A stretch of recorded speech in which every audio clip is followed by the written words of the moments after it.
Hello everyone, my name is Pankaj. आज आपण 21 September रोजी जी गट क मुख्य परीक्षा होणार आहे त्यामध्ये एक खूप महत्त्वाचा विषय आहे जो म्हणजे अंकगणित आणि बुद्धिमत्ता. त्याबद्दल काय स्ट्रॅटजी असावी याबद्दल थोडक्यात माहिती पाहणार आहोत. मला असं वाटतं की या विषयात मॅक्सिमम मार्क्स मिळवण्यासाठी आयोगाच्या आजपर्यंत आलेले जेवढे पण क्वेश्चन्स आहेत ते आपण थरोली सॉल्व करायला पाहिजेत. आणि जेवढा वेळ आपण पॉलिटी इकॉनॉमीसारख्या GSच्या सब्जेक्ट्सला देतो तेवढाच वेळ आपण या विषयाला पण दररोज द्यायला पाहिजे. त्याचबरोबर कमीत कमी वेळामध्ये ॲक्युरेसी मेंटेन करण्यासाठी शॉर्टकट्सचा वापर, तसेच कन्व्हेन्शनल स्टेप बाय स्टेप मेथडनी उत्तरं काढण्याच्या ऐवजी इलिमिनेशन टेक्निक वापरून लवकरात लवकर उत्तरापर्यंत पोहोचण्यासाठी प्रयत्न करायला पाहिजे. मी या अभ्यासाच्या फेजमध्ये जी काही स्ट्रॅटजी वापरली होती ती मी सरांसोबत शेअर केली होती आणि सरांनी ते ग्रुपवर शेअर पण केली असेल. तर चला मग आपण आधी मी मेन्सचा पेपर सोडवताना कसा सोडवला तो अप्रोच काय होता ते आपण ॲक्च्युअल पेपर सोडवताना पाहू. 29 जूनला जी गट ब मुख्य परीक्षा झाली त्यामध्ये 22 जे क्वेश्चन्स आले होते त्यातले 17 ते 18 क्वेश्चन्स हे एकदम इझी आणि गेटेबल होते, जेणेकरून तेवढे मार्क्स तर आपल्याला किमान ॲव्हरेज आलेच पाहिजे. बाकी जे 4-5 क्वेश्चन्स होते ते मीडियम टू हार्ड कॅटेगरीतले होते. ते नाही आले तरी ठीक आणि आले तर ते मार्क्स आपल्याला एज देऊन जातील. यामध्ये क्वेश्चन नंबर 1. तर इथे खालीलपैकी कोणते इतरांपेक्षा वेगळे आहेत. यामध्ये वेगळे हा कीवर्ड आहे आणि तो आपण गोल करायला पाहिजे जेणेकरून आपल्या सिली मिस्टेक्स होणार नाहीत. आणि जेव्हा हा प्रश्न बघतो आपण, हा अतिशय सोप्या कॅटेगरीतला प्रश्न होता आणि हार्डली 10 सेकंडमध्ये आपला हा प्रश्न सॉल्व करून गोल करून व्हायला पाहिजे. तर याचा टाईम आपण बाकी ज्या डिफिकल्ट क्वेश्चन किंवा लेंदी क्वेश्चन आहेत त्याकडे युटिलाइज करू शकतो. यामध्ये मीटर, यार्ड, मैल हे तिन्ही पण अंतराचे एकक असल्यामुळे आणि एकर हा ॲक्च्युली एरियाचा एकक असल्यामुळे एकर हा वेगळा पडतो, त्यामुळे आपण ते उत्तर मार्क करून पुढे जायला पाहिजे. त्यानंतर सेकंड क्वेश्चन. यामध्ये नंबर सिरीजचा प्रश्न आहे हा आणि नंबर सिरीजचे प्रश्न सोडवताना आपल्याला वर्ग, वर्गमूळ, घनमूळ, त्यानंतर बेरीज, वजाबाकी, गुणाकार, भागाकार हे जे बेसिक मॅथमॅटिकल कॅल्क्युलेशन्स आहेत किंवा तील डिफरन्स काय आहे हे आपल्याला सुरुवातीला बघणं गरजेचं असतं. इथे आपल्याला सुरुवातीला पाहिल्यानंतर असं वाटू शकतं की इथे वर्गांचा डिफरन्स घेतलेला आहे किंवा वर्ग घेतलेले आहेत, कारण 100, 81, 64 वर्ग आहेत आपल्याला वाटू शकतं. पण 51 आणि 33 बघितल्यानंतर ते ॲक्च्युली वर्ग नाही आहेत. पण जेव्हा डिफरन्स पाहतो आपण तर कुठेतरी 19, 17, 13, 11 असा डिफरन्स येतो जो की मूळ संख्यांचा डिफरन्स आहे. आणि असे खूप सारे प्रश्न याआधी PYQमध्ये आयोगाचे विचारून झालेले आहेत ज्यामध्ये मूळ संख्यांचा फरक किंवा विषम संख्यांचा फरक किंवा समसंख्यांचा फरक हे आयोगाने विचारलेलं आहे. त्यामुळे हा पण एकदम सोप्या कॅटेगरीतला प्रश्न होता. आणि जेव्हा आपण डिफरन्स बघतो तो 51 नंतर 11चा डिफरन्स यायला पाहिजे जो की 40 आहे, त्यामुळेच उत्तर 40 आहे आणि हा पण अतिशय सोप्या कॅटेगरीतला प्रश्न होता. त्यानंतर प्रश्न क्रमांक 3. हा जेव्हा प्रश्न बघतो आपण तेव्हा एक गोष्ट लक्षात येते की इम्पॉर्टन्स टेबल्सचा पाढेपाठ असणं फार इम्पॉर्टंट आहे. 1 ते 30पर्यंतचे पाढेपाठ असतील ना तर आपल्याला प्रश्न सोडवण्यास खूप जास्त हेल्प होते आणि खूप लवकर प्रश्न सोडवण्यास हेल्प होते. हा प्रश्न जेव्हा पाहतो आपण, रिकामी जागा भरायची आपल्याला, त्यामध्ये बघितल्यानंतर एक गोष्ट क्लिक होते लगेच आपल्याला की प्रत्येक जी आउटर साईडची जी संख्या आहे बाहेरच्या सर्कलमधली त्याला 12चा भाग जातो आहे पूर्ण. तर 12 अष्टोदर्शे किंवा 12 सत्ते 84, 12 पंचे 60, 12 ते 36. सो इतकं सिंपल उत्तर होतं याचं 12. पाढेपाठ असल्यानंतर असे प्रश्न सॉल्व करायला आपल्याला हार्डली 4 ते 5 सेकंद लागतात आणि गोल करून आपण 5 ते 6 सेकंदामध्ये आपण पुढे जाऊ शकतो. यानंतर प्रश्न क्रमांक 4. यामध्ये ज्या 2 मिसिंग टर्म आपल्याला नंबर सिरीजमधला फाइंड आउट करायच्यात त्या 2 टर्ममधली शेवटची टर्म 37 आहे आपल्याला पाहिल्यावर कळतं. त्यानंतर आपण ऑप्शन नंबर 2 आणि 3 इलिमिनेट करू शकतो. आणि मी तरी अशी सवय ठेवलेली आहे की पेपरमध्ये मी एक खूप मोठी लाईन मारतो जेणेकरून मी ऑप्शन गोल करताना माझ्याकडनं सिली मिस्टेक नको व्हायलात. त्यामुळे आपले 2 ऑप्शन्स इलिमिनेट होऊन जातात. त्यानंतर 36, 34, 32 नंतर 30 हे यायला पाहिजे, त्यामुळे ऑप्शन नंबर 4. हा पण अतिशय सोप्या कॅटेगरीतला प्रश्न आहे. असे प्रश्न जर आपले चुकत असतील तर आपण नक्कीच कॉम्पिटिशनमधून बाहेर पडू शकतो, त्यामुळे असे प्रश्न आपले अजिबात चुकायला नको आहेत. त्यानंतर क्वेश्चन नंबर 5. या प्रश्नामध्ये कीवर्ड्स मार्क करणं फार इम्पॉर्टंट आहे, कारण प्रश्नाची लेंथ जरी मोठी असेल इथे तरी प्रश्न हा सोपा कॅटेगरीतला प्रश्न होता. यामध्ये पहिल्यांदा आपण प्रश्न काय विचारला आहे आणि त्या प्रश्नाची फोड करून घ्यायला पाहिजे, जेणेकरून आपलं कन्फ्युजन कमी होतं. इथे आपण प्रश्नांची फोड जेव्हा करतो तेव्हा असं कळतं आहे की आपल्याला गुणोत्तर विचारलेलं आहे आणि ते विचारलं आहे की कबड्डी क्रिकेट खेळणारे आणि फुटबॉल न खेळणारे हे आपल्या अंशामध्ये पाहिजे आणि ते फक्त क्रिकेट खेळणाऱ्या खेळाडूंच्या गुणोत्तरासोबत आपल्याला कंपेअर करायचं आहे. त्यामुळे क्रिकेटवाली जी संख्या असेल ती आपली छेदामध्ये पाहिजे. सो यावरून आपल्याला प्रश्नांची फोड कळते आणि आपलं उत्तर चुकत सिली मिस्टेक्स होत नाहीत आपल्या. त्यानंतर जसं इथे मी प्रत्येक आकृतीला त्याचं नाव दिलं आहे, जसं की स्क्वेअर हे फुटबॉलसाठी आहे, त्रिकोण क्रिकेटसाठी आहे, सर्कल हे कबड्डीसाठी आहे.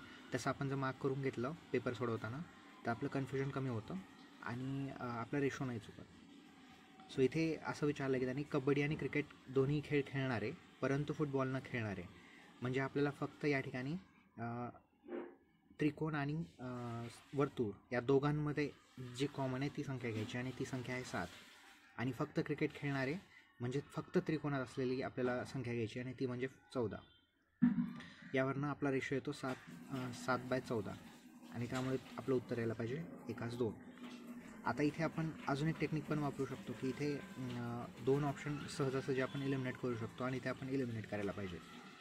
आणि आयोगाने ते फसवण्यासाठी 1:2 आणि 2:1 दिलं आहे, त्यामुळे आपला जर अंशाचा छेद आणि छेदाचा अंश झाला तर आपलं उत्तर चुकू शकतं. सो इथे आपण काळजीपूर्वक उत्तर टिक करायला पाहिजे. त्यानंतर क्वेश्चन नंबर 6, दिशेचे जेव्हा प्रश्न येतात तेव्हा त्यामध्ये नॉर्मली जे कन्फ्युजन होतं आपलं तेव्हा ते उजवं आणि डावं जेव्हा बोलतो आपण तर उजव्या आणि डावी दिशा यामध्ये कन्फ्युजन होतं. आयोगाचा याच्यावर प्रश्न विचारण्याचा ट्रेंड बऱ्यापैकी डायव्हर्स आहे.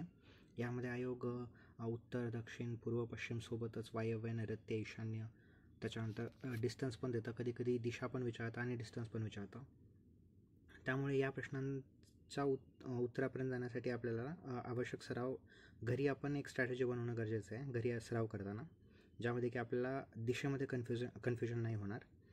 जेव्हा उत्तरेकडे तोंड असतं तेव्हा आपल्याला नॉर्मली कन्फ्युजन नाही होत, पण जेव्हा दक्षिणेकडे तोंड होतं तेव्हा दिशा उलट्या होतात. जसं उजवा हात डावीकडे होतो, डावा हात उजवीकडे होतो, त्याप्रमाणे आपल्याला अप्रोच ठेवून या उत्तरापर्यंत पोहोचता येतं.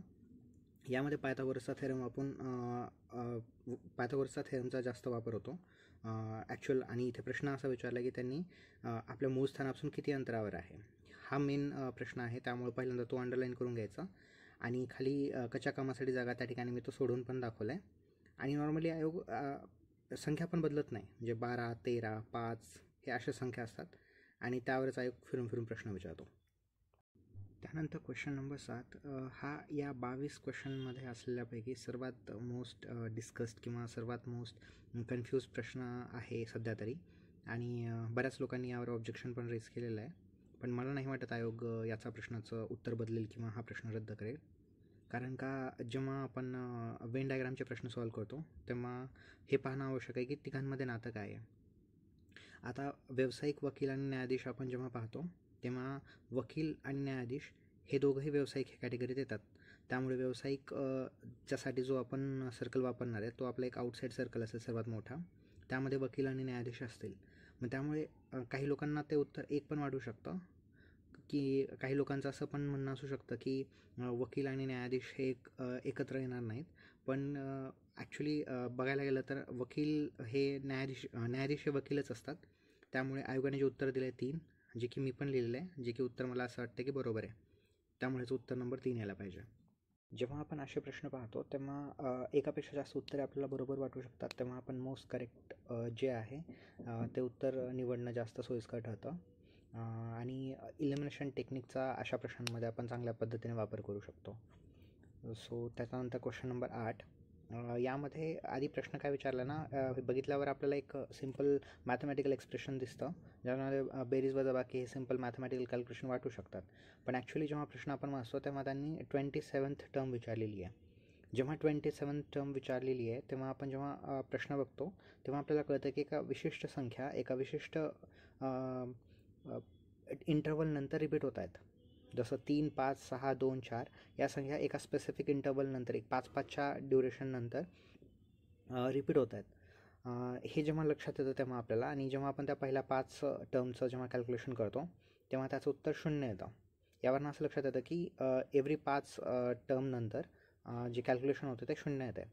सो 5 गुणिले 5 25, आणि 25 नंतर जेव्हा 3 अधिक 5 आपण 27 टर्म असल्यामुळे 25 नंतर 26 आणि 27वी टर्म 3 अधिक 5 येते आणि त्याचं उत्तर 8 येतं. सो मला असं वाटतं हा प्रश्न पण इझी कॅटेगरीतला होता, बट तिथे हे क्लिक होणं यासाठी थोडीशी सरावाची आवश्यकता आहे, त्यामुळे हा क्वेश्चन मी मीडियम कॅटेगरीत कन्सिडर करेल. त्यानंतर क्वेश्चन नंबर 9, हा लेटर सिरीजचा प्रश्न आहे, अक्षर श्रेणीचा. जेव्हा अशा टाईपचे प्रश्न येतात तेव्हा आपण अगेन इलिमिनेशन टेक्निक वापरायला पाहिजे. यामध्ये जेव्हा आपण फर्स्ट सेकंड थर्ड टर्मचं रिलेशन पाहतो तेव्हा आपल्याला असं लक्षात येतं की पहिल्या 3 अक्षरांमध्ये आणि दुसऱ्या 3 अक्षरांमध्ये जो पहिला अक्षर आहे त्या दुसऱ्या श्रेणीमधलं दुसरं जे पहिलं अक्षर आहे यामध्ये सिरियली सेम आहेत ते, जसं की O P Q, त्यानंतर R यायला पाहिजे. आणि जेव्हा आपण R बघतो ऑप्शनमध्ये एकाच ठिकाणी आहे, त्यानंतर आपण बाकी गोष्टी न चेक करत बसता किंवा आपला टाईम न वेस्ट करता आपण ऑप्शन नंबर मार्क करून आपण पुढे जायला पाहिजे, जेणेकरून आपला टाईम वाचेल. हा पण एकदम इझी कॅटेगरीतला प्रश्न होता. प्रश्न क्रमांक 10, जेव्हा आपण नातेसंबंधाचे प्रश्न सोडवतो तेव्हा प्रत्येकानेच काहीतरी आपल्या ट्रिक्स बनवले असतील. जसं मी फिमेलसाठी सर्कल वापरतो आणि मेलसाठी स्क्वेअर वापरतो. जेव्हा एकाच जनरेशनमध्ये मला रिलेशन दाखवायचं असतं तेव्हा मी इक्वलचं साईन वापरतो, आणि जेव्हा मला डिफरंट जनरेशन्स दाखवायचे असतील तेव्हा मी ॲरोचा वापर करतो. आणि जर स्पाउजेसचं रिलेशन असेल तर मी क्रॉसेस साईन वापरतो. आता नॉर्मली इथे जेव्हा प्रश्न विचारला आहे तेव्हा अशा प्रश्नांमध्ये नातेसंबंधाचा जेव्हा अप्रोच असायला पाहिजे तेव्हा आधी प्रश्न काय विचारला आहे आणि कोणत्या दोघांचा नातेसंबंध विचारला आहे ते आधी आपण पाहून घेणं गरजेचं असतं. इथे ज्या मुलीने ओळख करून दिली आहे त्या मुलीचा आणि त्या मुलाचं नातेसंबंध काय आहे हा प्रश्न आहे आपला. सो रिव्हर्स ऑर्डरनी हा प्रश्न सोडवला जातो कधी कधी, पण इथे ती गरज नाही आहे. इथे आपण जेव्हा पाहतोय तेव्हा एक मुलगी तिने त्या मुलाची ओळख करून देताना सांगितलं की म्हणजे त्या मुलीच्या काकांचा. सो काकांसाठी मी तो स्क्वेअर घेतला, त्या मुलीच्या वडिलांचा भाऊ याच्यासाठी इक्वलचं साईन दाखवलं आहे, आणि त्यांच्या वडिलांचा म्हणजे तिच्या आजोबांच्या मुलीचा म्हणजे तिच्या आत्याचा मुलगा म्हणजेच आत्तेभाऊ, आणि ऑप्शनमध्ये आत्तेभाऊ असा ऑप्शन नाही आहे, त्यामुळे भाऊ हे उत्तर आपण मार्क करायला पाहिजे. हा पण एकदम इझी कॅटेगरीतला प्रश्न होता. जेव्हा आपण हे बुद्धिमापन चाचणीचे जेव्हा हे 10 प्रश्न पाहतो यातले 1 ते 2 प्रश्न जर मीडियम टू हार्ड कॅटेगरीतले पाहिले तर 8 ते 9 क्वेश्चन्स आपण इझिली टॅकल करायला पाहिजे होते, आणि जास्त वेळ हा 7 ते 8 मिनटामध्ये किंवा 8 ते 9 मिनटामध्ये हे सर्व प्रश्न आपले सॉल्व करून होतात. यानंतर गणित हा विषय आपण पाहू. गणित हा नॉर्मली बुद्धिमापन चाचणीपेक्षा थोडासा सर्वांना अवघड वाटतो. त्याचं कारण फक्त की म्हणजे यामध्ये थोडासा आवाका मोठा आहे, आणि प्रश्न म्हणजे ज्या विषयांवर प्रश्न येतात, ज्या टॉपिक्सवर प्रश्न येतात त्या टॉपिक्सची संख्या पण जास्त आहे, आणि कॅल्क्युलेशनची भीती सुरुवातीपासून सर्वांनाच असते, त्यामुळे हा विषय थोडासा बुद्धिमापन चाचणीपेक्षा थोडासा डिफिकल्ट जाणारा विषय आहे. पण प्रश्न फार इझी असतात, आणि सर्व प्रश्नांमध्ये PYQचं रिफ्लेक्शन नक्कीच दिसतं. सो इथे क्वेश्चन नंबर 21 सेट एमध्ये असा होता की इथे मिनिट काटा आणि तास काटा यामध्ये किती अंशाचा कोन असेल असा प्रश्न होता. हा प्रश्न खूप वेळा याआधी पण आयोगाने विचारलेला आहे. याच्यासाठी आपण एक सिम्पल फॉर्म्युला वापरतो की 30H - 11/2m, आणि याचं नेहमी उत्तर पॉझिटिव्ह असायला पाहिजे, आणि या फॉर्म्युल्यामध्ये आपण जर डायरेक्टली व्हॅल्यूज ठेवल्या तर आपल्याला याचं उत्तर मिळून जातं. सो अतिशय सोप्या कॅटेगरीमधला प्रश्न होता हा. त्यानंतर क्वेश्चन नंबर 22, गुणोत्तर प्रमाण व दरवर्षीच प्रश्न असतो, किंवा गुणोत्तर प्रमाणचं ॲप्लिकेशन आपल्याला स्टॅटिस्टिक्स सांख्यिकी टॉपिकमध्ये पण बऱ्यापैकी गुणोत्तर प्रमाण वापरून आपण बरेचसे प्रश्न सॉल्व करू शकतो. या प्रश्नामध्ये पण आपल्याला जास्त ट्रॅडिशनल वेनी न जाता कमीत कमी मॅथमॅटिकल कॅल्क्युलेशन्स वापरून आपण उत्तरापर्यंत पोहोचू शकतो.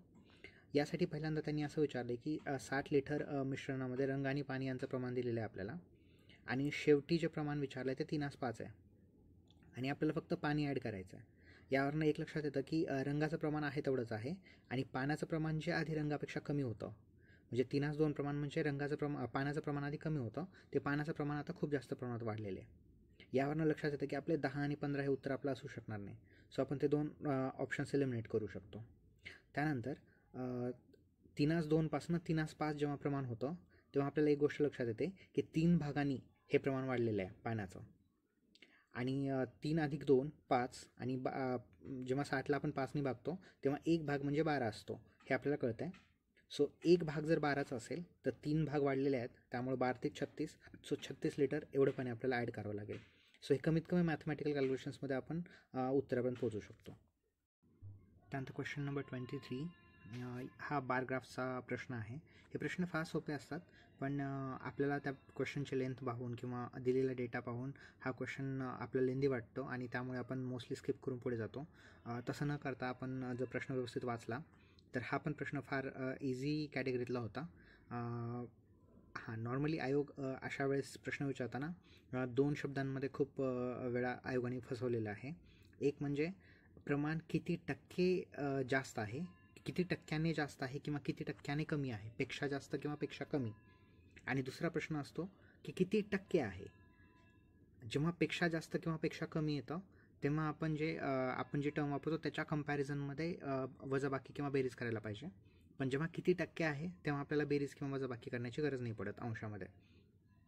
सो इथे किती टक्के जास्त आहे असं विचारलं आहे. आणि कंपॅरिझन विचारताना त्यांनी सी आणि डी यांचं मे महिन्याचं विचारलं आहे आणि बी कंपनीचं एप्रिल महिन्याचं विचारलं आहे. सो ज्या पद्धतीने मी तिथे गोल करून घेतलं आहे की सी आणि डीचं मे महिन्याचं 800 आणि 1000 आणि बी कंपनीचं एप्रिल महिन्याचं 1200. सो हे आपण असं अंडरलाईन करून घेतलं ना की आपल्याला कॅल्क्युलेशन्स करायला इझी जातं आणि आपल्या सिले मिस्टेक नाही होत. सो इथे काय विचारलं आहे की मे महिन्यामध्ये सी आणि डी या दोन्ही कंपन्यांनी मिळून विकलेले लॅपटॉप. सर दोन्ही कंपन्यांनी मिळून, सी आणि डी कंपन्यांनी मिळून मे महिन्यात विकलेले लॅपटॉप आहेत आपले 1000 + 800, सो 1800 लॅपटॉप होतात. आणि एप्रिलमध्ये बी कंपनीने विकलेले लॅपटॉप आहेत 1200.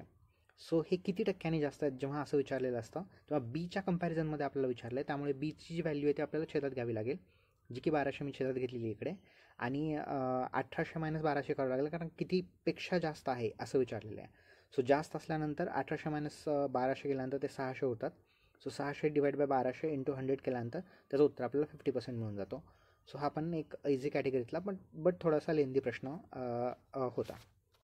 त्यानंतर क्वेश्चन नंबर 24, यामध्ये जो कीवर्ड आहे तो होता की 2002.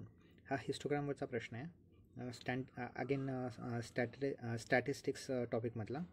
2002 या वर्षाचंच आपल्याला उत्तर गरजेचं आहे, त्याच्यामुळे आपल्याला बाकी 2001 आणि 2003 पाहण्याची गरज नाही. त्यामुळे प्रश्न आधी अंडरलाईन करून घेणं गरजेचं आहे की प्रश्नामध्ये कीवर्ड काय आहे. आणि इथे विचारलं की मुलांची संख्या मुलींच्या संख्येपेक्षा कितीने जास्त आहे. आधी इथे फक्त कितीने जास्त आहे असं विचारलं आहे, पर्सेंटेज नाही विचारलं आहे. त्यामुळे आपल्याला फक्त त्या 2 संख्यांमधला डिफरन्स काढला की आपलं उत्तर मिळून जातं आपल्याला. इथे जो रंगवलेला भाग आहे आणि जो रंगवलेला भाग नाही या दोघांमधला डिफरन्स आपल्याला काढायचं, जे की आपलं उत्तर असणार आहे. सो रंगवलेला भाग आणि रंगवलेला नसलेला भाग या दोघांमध्ये फरक हा 200चा येतो, त्यामुळे हा पण एकदम इझी कॅटेगरीतला प्रश्न होता. त्यानंतर क्वेश्चन नंबर 25 आणि 26, हे दोन्ही प्रश्न पाय चार्टवर आपल्याला सॉल्व करायचे आहेत.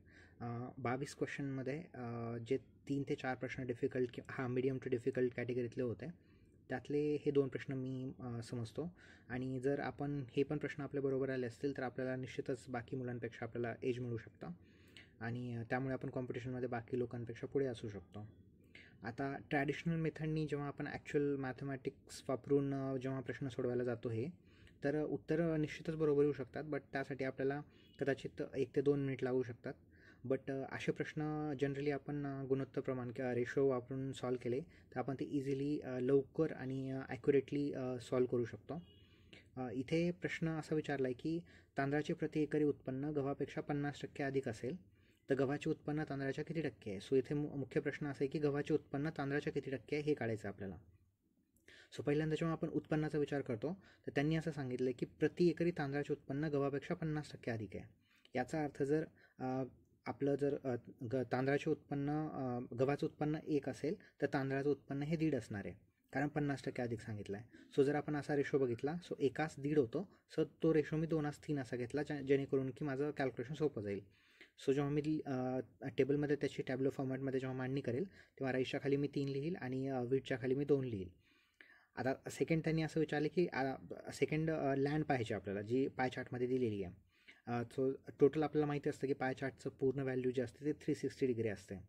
त्यातला 36 डिग्री अँगल हा व्हीटसाठी आहे, गहूसाठी, आणि 72 डिग्री अँगलला तांदूळसाठी आहे. सो याचा अर्थ गहू आणि तांदूळ यांचा अँगलचा विचार केला तर आपण तो 2:1 हा रेशो आहे, तांदूळ आणि गव्हाचा 2:1 रेशो. सो त्याप्रमाणे मी तशीच मांडणी करून घेतली. आता जेव्हा मला एकरी उत्पन्न कम्पेअर करायचं दोघांचं पण, तेव्हा मला ते उत्पन्न प्लस लँड ह्या दोघांचा गुणाकार करून कम्पेअर करावं लागेल. सो माझा फायनल रेशो हा बनतो 3 2 6 म्हणजे 6:2. 2 into 1 2 6:2 हा रेशो बनतो माझा. याचाच अर्थ एकाच 3 हा रेशो बनतो गहू आणि तांदळाचा. आता इथे गडबड होऊ शकते की तांदूळ आणि गहू आणि तांदूळ यांचा रेशो बदलू शकतो. त्यामुळे मांडणी करताना एकदम केअरफुली मांडणी करायची, जेणेकरून की आपले रेशो नाही चुकणार आहे. सो जर आपण इथे विचार केला तर आपलं कॅल्क्युलेशन असं बनतं की गहू आणि तांदूळ यांचा रेशो 2:6 म्हणजेच तो 1:3 होतो, जो की आपण जेव्हा पर्सेंटेजमध्ये काढतो तेव्हा आपण 100ने मल्टिप्लाय करतो, आणि जेव्हा 100 डिवाइड बाय 100 इंटू 1:3 करतो, आपण 1/3 करतो, तेव्हा आपल्याला उत्तर मिळून जातं 33 इंटू 1/3%. सो हा पण थोडासा मीडियम टू हार्ड कॅटेगरीतला प्रश्न होता, बट आपण ट्रॅडिशनल वेनी न जाता असं गुणोत्तर आणि प्रमाणनी हा प्रश्न सोडवला तर आपण इझिली त्या प्रश्नापर्यंत लवकर आणि ॲक्युरेटली पोहोचू शकतो. त्यानंतर क्वेश्चन नंबर 26. आता हा पण प्रश्न बऱ्याच लोकांनी म्हणजे कॅल्क्युलेशन्स करून सोडवण्याचा प्रयत्न केला असेल. उत्तर त्यांनी पण बरोबर येईल, पण त्याला 1 ते 1.5 मिनिट लागेल किंवा 2 मिनिट पण लागू शकतात. मी एलिमिनेशन टेक्निक वापरून हा प्रश्न सोडवला होता. इथे काय प्रश्न आहे की जर अन्न पिकांचे एकूण क्षेत्र 5% वाढले व तांदळाचे उत्पन्न क्षेत्र 12% वाढले तर नवीन तांदळाचा कोण किती? आता तांदळाचं जर क्षेत्र 12% वाढत असेल तर तांदूळ 72 डिग्रीज आहे. सो 12% जर वाढलं तर एक आपण कॅल्क्युलेशन न करता 72च्या 12% म्हणजे कुठेतरी ते 8च्या आसपास उतरायला पाहिजे. सो 72च्या 8% जर 12% वाढत असेल, सो 72मध्ये आपण 8 किंवा 8.5च्या आसपास जर ॲड केलं त्यामध्ये, तर 80.5 किंवा 80.6 डिग्री अँगल आपला उत्तर येतो. पण बऱ्याच जणांची ते सिले मिस्टेक होऊ शकते, कारण ऑप्शनमध्ये त्यांनी 80.6 दिलेलं आहे. पण इथे बेसिकली पाहिलं तर आपलं जे बेस आहे तो पण वाढतो आहे, आणि बेस आपला 5%ने वाढतो आहे, म्हणजे पूर्ण वर्तुळाचं जे क्षेत्र आहे आपलं ती 5%ने वाढतं आहे. मग आता इथे कॅल्क्युलेशन न करत बसता आपण जेव्हा ऑप्शन्सकडे पाहतो तेव्हा आपल्याला एक गोष्ट लक्षात येते की 80.6 तर आपलं उत्तर येऊ शकणार नाही, कारण बेस पण वाढतो आहे आपला. सो 80.6पेक्षा आपलं उत्तर कमी असलं पाहिजे. त्यामुळे आपला 84.2 आणि 80.6 हे दोन्ही ऑप्शन्स एलिमिनेट होतात. आता 80.6पेक्षा कमी असलेले दोन ऑप्शन आहेत, 62.4 आणि 76.8. यावरनं एक लक्षात येतं की बेस आपला वाढला आहे, पण 5%नीच वाढला आहे. याचा अर्थ खूप जास्त प्रमाणात 80च्या खाली व्हॅल्यू नाही जाणार आहे. सो 62.4 हे उत्तर नाही येऊ शकणार, आणि यामुळे मी डायरेक्टली कुठलंच कॅल्क्युलेशन न करता 76.8 उत्तर लिहिलं होतं, जे की बरोबर आहे. आणि मला वाटतं की हाच अप्रोच आपण पण ठेवायला पाहिजे, जेणेकरून आपले असे प्रश्न जे आहेत ते आपल्याला बाकी मुलांपेक्षा आपल्याला एज देतील एक्झाममध्ये. त्यानंतर क्वेश्चन नंबर 27. जेव्हा असे प्रश्न येतात तेव्हा आपण नॉर्मली ऑप्शनकडून जायला बघतो, पण जेव्हा इतक्या क्लोज असतात ऑप्शनमध्ये तेव्हा आपण ट्रॅडिशनल वेनीच या क्वेश्चनला टॅकल केलं पाहिजे. नॉर्मली इथे डिस्ट्रीब्यूचा फॉर्म्युला जो आपण वापरतो त्याच वेनी हा प्रश्न सॉल्व करायला पाहिजे. आता इथे डिस्टन्स काढायचं आहे आपल्याला, प्रश्न आपला फायनल आहे की डिस्टन्स काढायचं आहे. सो आता इथे मी काय केलं की डिस्टन्स मी सुरुवातीला एकच असणार आहे दोघांचं, त्यामुळे डी सेम ठेवला मी, आणि T1 V1 is equal to T2 V2 हा फॉर्म्युला वापरला. सो टी मला माहिती नाही आहे, सो मी 80T माझं पहिलं डिस्टन्स झालं इज इक्वल टू 100 इंटू मला 36 मिनिट्स कमी लागत आहेत, त्यामुळे, आणि माझं उत्तर सगळं किलोमीटरमध्ये असल्यामुळे मी जे सगळ्या क्वांटिटीचे जे युनिट आहेत ते मी किलोमीटर आणि आरमध्येच ठेवलेले आहेत. So 100 into T minus 36/60. जेव्हा यावरनं आपली टीची व्हॅल्यू आहे ते 3, आणि आता टीची व्हॅल्यू आपण एकतर 80T मध्ये ठेवली काय आणि इकडे ठेवली काय, दोन्हीकडे जरी ठेवलं तरी आपलं डिस्टन्स ॲक्युरेटली येणार आहे. सो 80 इंटू 3 केल्यानंतर आपलं 240 उत्तर होऊन जातं. हा थोडा मॅथमॅटिक्सचा प्रश्न म्हणजे मॅथमॅटिकल कॅल्क्युलेशनचा प्रश्न होता, स्टील आपण हा 1 मिनिटाच्या आत आपण हा प्रश्न सोडू शकतो. त्यानंतर क्वेश्चन नंबर 28. यामध्ये 2 कार ज्या जात आहेत त्यांचा आपल्याला स्पीड दिलेली आहे. आता इथे फॉर्म्युला न वापरता आपण जर एक कॉमन सेन्सनी प्रश्न सोडवण्याचा प्रयत्न केला तर आपल्याला काहीच कॅल्क्युलेशन न करता तोंडी उत्तर आपण टिक करू शकतो याचं. त्या दोन्ही कार जेव्हा एकाच दिशेने जात आहेत आणि त्या दोघातल्या दिशेने जात असताना आपण स्पीडची वजाबाकी करत असतो, सो जेव्हा स्पीडचं आपण बघितलं तेव्हा त्या दोघांच्या स्पीडमध्ये 10 किलोमीटर पर आवरचा डिफरन्स आहे. आता आपल्याला त्यांनी विचारलं आहे की 60 किलोमीटर नंतर म्हणजे 60 किलोमीटर जेव्हा त्या अंतरावर असतील किती वेळ त्यांच्यामध्ये फरक असेल असं विचारलं आहे. जर 1 तासामध्ये ते 10 किलोमीटरचा फरक आहे, 10 किलोमीटरचा फरक आहे, कारण त्या दोघांच्या स्पीडमध्ये 10 किलोमीटर पर आवरचा फरक असला, तर 60 किलोमीटरमध्ये 6 तासाचा फरक असेल. इतका कॉमन सेन्सने आपण हा प्रश्न सोडवू शकतो. सो हार्डली 5 सेकंदमध्ये याचं उत्तर आपल्याला मिळू शकतं. त्यानंतर क्वेश्चन नंबर 29. या पद्धतीचे प्रश्न आयोगाने याआधी पण 2 ते 3 वेळेस विचारला आहे. तिथे फक्त त्यांनी जे आकडे दिलेले आहेत ते तेवढेच बदललेले आहेत. बाकी प्रश्नांचा जे म्हणजे प्रश्नाचा टाईप होता तो सेम असाच होता. आता एक आपल्याला बेसिक फॉर्म्युला माहिती आहे की मसावी गुणिले लसावी हा 2 संख्यांच्या गुणाकारा इतका असतो. तर यामध्ये मसावी आणि लसावी त्यांनी दिलेलं आहे आपल्याला, आणि त्या 2 संख्यांचं प्रमाण दिलेलं आहे. तर आता इथे पण अगेन ज्यांचे टेबल चांगले आहेत त्याला 5 सेकंदामध्ये याचं उत्तर येऊ शकतं. कारण इथे जेव्हा त्यांनी लसावी आणि मसावी दिलं आहे आणि 2 संख्याचं प्रमाण दिलं आहे तेव्हा आपल्याला एक गोष्ट कळते की 7 सो 24 × 7 हे 168 होतं, आणि जे की आपलं प्रमाण आहे याचा अर्थ की 24 ही छोटी संख्या असणार आहे आणि मोठी संख्या ही 168 असणार आहे. सो त्यांनी मोठी संख्या विचारली आहे त्याच्यामुळेचं उत्तर 168 होतं. सो इथे पण आपल्याला जास्त कॅल्क्युलेशन न करता अगदी तोंडी आपण ह्या प्रश्नाचं उत्तरापर्यंत पोहोचू शकतो. त्याच्यानंतर क्वेश्चन नंबर 30. हा प्रश्न आपण 2 पद्धतीने सॉल्व करू शकतो. एक तर आपण वेन डायग्राम काढून सॉल्व करू शकतो, किंवा जो फॉर्म्युला आहे आपला की union of A union B is equal to unit of A unit of B minus unit of A intersection B, या फॉर्म्युला पण आपण हा प्रश्न सॉल्व करू शकतो. पण ते न करता अशा प्रश्नांची आपण तोंडी जेव्हा प्रॅक्टिस म्हणजे आपण जेव्हा घरी सराव करतो तेव्हा अशा प्रश्न सॉल्व करण्याची आपण घरी पण प्रॅक्टिस केलेली पाहिजे. तेव्हा हे प्रश्न इझिली आपण एक्झाममध्ये सॉल्व करू शकतो. जसं की इथे काय विचारलं त्यांनी की पॉझिटिव्ह टर्म्स आहेत सगळ्या, की 30% लोक हे सकाळ वृत्तपत्र वाचतात, 40% लोकमत वाचतात आणि 15% दोन्ही वाचतात. जेव्हा दोन्ही कॉमन येतात तेव्हा आपल्याला त्या दोघांमधनं ते वजा करायला लागतात. सो 40 आणि 30 70 होतात. या 70मधनं आपल्याला 15 जे कॉमन आहेत ते मायनस करावे लागते. सो जेव्हा ते 15 आपण मायनस करतो तेव्हा आपले ते 55 होतात. पण घाईघाईमध्ये आपण इथे 55 टिक करतो आणि आपली सिली मिस्टेक होते. तेव्हा प्रश्न ॲक्च्युअलमध्ये काय ना ते तो नीट वाचल्यास आपल्याला कळतं की किती विद्यार्थी कुठलेच वृत्तपत्र वाचत नाहीत. सो 55 हे 1 किंवा 2ही वृत्तपत्र वाचतात हे आपलं उत्तर आहे. पण त्यांनी कोणतेच वाचत नाहीत असं विचारल्यानंतर आपल्याला 100मधनं 55 मायनस करावे लागतील आणि जे मिळेल ते आपलं उत्तर असेल. सो याचं उत्तर 45% येतं. सो हा पण प्रश्न आपण इझिली तोंडी सोडू शकतो. त्यानंतर क्वेश्चन नंबर 31. 22 क्वेश्चनमधला मी म्हणेल हा सर्वात अंडरस्टँडिंगच्या बद्दल हा सर्वात टफ क्वेश्चन होता. यामध्ये त्यांनी इकॉनॉमीचं ॲप्लिकेशन विचारून हा प्रश्न त्यांनी तयार केलेला आहे. यामध्ये जर आपण पाहिलं तर एक असते फेस व्हॅल्यू आणि एक असते त्याची जे आपण डिव्हिडंड नंतर मिळणारी व्हॅल्यू. तर आता इथे आपण जेव्हा बघतो की जेव्हा आपण डिव्हिडंड मिळत असतो आपल्याला तो नेहमी फेस व्हॅल्यूवर मिळत असतो, जी व्हॅल्यू आहे. आता इथे सुरुवातीला आपण हा पण प्रश्न आपण जर रेशोनी सोडवला तर तो आपल्याला इझिली आणि लवकर सुटतो. जेव्हा आपण ट्रॅडिशनल वेनी जातो किंवा स्टेप बाय स्टेप उत्तर सोडवायला जातो तेव्हा एकतर आपण कॅल्क्युलेशनमध्ये चुकतो किंवा आपला टाईम पण जास्त लागू शकतो. इथे बघायला गेलं तर आपण की एक व्यक्ती 50 रुपयेप्रमाणे 20 समभाग 5 रुपयाच्या सवलतीने खरेदी करते. याचा अर्थ की 50 रुपये त्याची फेस व्हॅल्यू आहे, पण त्याला डिस्काउंटमुळे ती 45 रुपयांना मिळते आहे. सो आपला तो रेशो बनतो 10:9. पण जेव्हा लाभांश येतो तो लाभांश जेव्हा येत असतो तो तेव्हा फेस व्हॅल्यूवर येतो, आणि जेव्हा फेस व्हॅल्यूवर आपल्याला डिव्हिडंड मिळतो आहे तर तेव्हा आपण जसं मी इथे क्रॉसमध्ये लिहिलं आहे तशा पद्धतीने आपण ते मांडू शकतो. कारण 10 रुपयावर मला 10 रुपये फेस व्हॅल्यूवर मला 9 रुपये डिव्हिडंड मिळतो आहे असं मी मांडू शकतो ते. आणि क्रॉसमध्ये जेव्हा हे मांडलेलं आहे त्यावरून आपल्याला एक गोष्ट लक्षात येते की माझ्या 9 रुपयाच्या फेस व्हॅल्यूवर मला 13.5% लाभांश मिळतो आहे, जो की माझ्या 9च्या 1.5 पट आहे. जर माझ्या 9च्या 1.5 पट असेल तर मला विचारलेलं आहे की त्यांनी की 10 रुपयावर मला किती म्हणजे 10वर किती डिव्हिडंड मिळेल. सो तो माझ्या 1.5 पट असेल. सो ते 1.5 पट जेव्हा मी कन्सिडर करेल सो 10च्या 1.5 पट माझं 15% उत्तर येतं. सो हे आपण अशा शॉर्टकट वेनी हे आपण सॉल्व करू शकतो. आणि जर आपल्याला शॉर्टकटनी डिफिकल्ट जात असेल तर आपण ट्रॅडिशनल वेनी पण जाऊ शकतो. हा प्रश्न यायला पाहिजे. आणि जर हा प्रश्न आला तर आपल्याला बाकी मुलांपेक्षा नक्कीच एज मिळेल आणि आपण कॉम्पिटिशनमध्ये पुढे असू. त्यानंतर क्वेश्चन नंबर 32. हा पण प्रश्न मी मीडियम कॅटेगरीत कन्सिडर करेल, कारण यामध्ये कीवर्ड होता किंवा. हे जर आपण मिस केलं तर 7 आणि 10 महिला असं आपण कन्सिडर करून उत्तर काढू शकतो. ज्यामुळे आपलं उत्तर नक्कीच चुकू शकतं.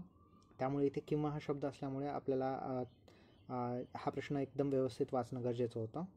इथे विचारलं की 7 पुरुष किंवा 10 महिला एक 100 मीटरची भिंत 10 दिवसात बांधतात.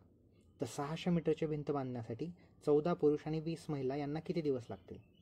आता जेव्हा हा प्रश्न पाहतो आपण, तेव्हा प्रश्नामध्ये देताना त्यांनी 7 पुरुष किंवा 10 महिला असं दिलं आहे आणि विचारताना आपल्याला 14 पुरुष व 20 महिला असं विचारलं आहे. मग 7 आणि 14 आणि 10 आणि 20 हे त्याच्या डबल आहे. सो मी ते इक्वल करून घेण्यासाठी मी काय केलं की 7 पुरुषच्या ऐवजी 14 पुरुष केलं आणि 10 महिलांच्या ऐवजी 20 महिला केलं. आता जेव्हा मी प्रश्न रिफ्रेम केला तेव्हा असं होतं की 14 पुरुष किंवा 20 महिला एक 200 मीटरची भिंत, कारण आता इथं मी पुरुष वाढवलेत, महिला पण वाढवल्यात, त्याच प्रमाणात वाढवल्यात, त्यामुळे माझी मीटरची भिंत पण त्याच्या डबल होणार आहे. सो 14 पुरुष आणि 20 महिला 200 मीटरची भिंत 10 दिवसात बांधू शकतात. आता हा माझा नवीन प्रश्न झाला, पण आपल्याला बांधायची आहे 600 मीटरची भिंत. सो 200च्या 3 पट 600 आहे. याचा अर्थ की मला 200 मीटरसाठी मला 10 दिवस लागत आहेत 14 पुरुष किंवा 20 महिलांना. तर 600 मीटरची भिंत बांधायला मला 30 दिवस लागतील. पण आता जेव्हा 30 दिवस लागतात ते मला एकतर 14 पुरुष किंवा 20 महिलांना लागतात. पण आपल्याला प्रश्न असा विचारला आहे की 14 पुरुष व 20 महिला. मग आपला जो ट्रॅडिशनल वे आहे की A/B/A+B. सो 30 × 30 अपॉन 30+30, ज्याचं उत्तर 15 येतं आणि आपण या शॉर्टकटनी हा प्रश्न टॅकल करू शकलो असतो. सो अशा पद्धतीने मी हे 22 प्रश्न सोडवले होते ग्रुप बी मेन्सला. आपल्याला जर अशी स्ट्रॅटेजी अवलंबायची असेल तर याच्यासाठी प्रॅक्टिस हा एकमेव ऑप्शन आहे आणि सराव करणं फार गरजेचं आहे. जितका जास्त आपला सराव असेल तितका आपण इझिली असे प्रश्न विदाऊट मच कॅल्क्युलेशन्स आपण सॉल्व करू शकतो. तर आपल्या सर्वांना येणाऱ्या गट क मुख्य परीक्षेसाठी माझ्याकडून खूप खूप शुभेच्छा.